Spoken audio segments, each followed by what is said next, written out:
What kind of numbers are you seeing across the world? Demographically, where is it selling? Well, generally speaking, we have just started delivering, and the United States was actually the first country in the world getting those cars on the ground delivered to customers. So we've sold 130 last year in 2019. So that's not big numbers, but we're aiming, of course, to bring this car to the States in larger numbers. And the big swing that we see coming up is also connected to seasonality. So spring this year, you're going to see quite a few Taycans in Porsche dealerships, and hopefully also all the prospects, hand raisers, depositors, and people who've already ordered the car then being enthusiastic about that new arrival. Tell us about the customer for the Taycan specifically.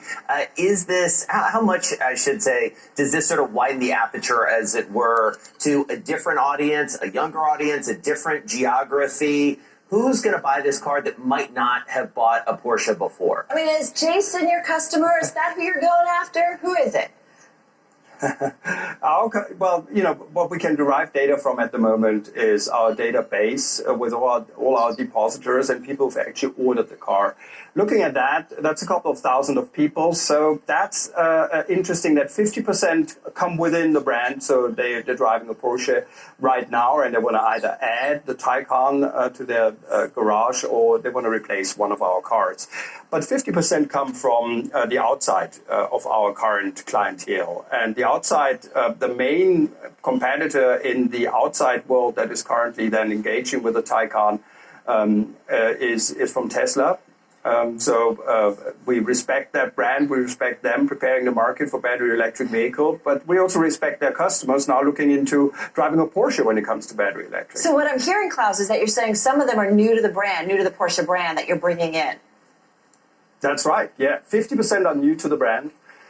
So they have never owned a Porsche before, and a conquest rate of 50% and more always is a very good indication for having the right strategy in our business model, at least. So do I hear that a 911 will ultimately, I know, go electric? I think it's the last line that you're going to do it. It will happen eventually?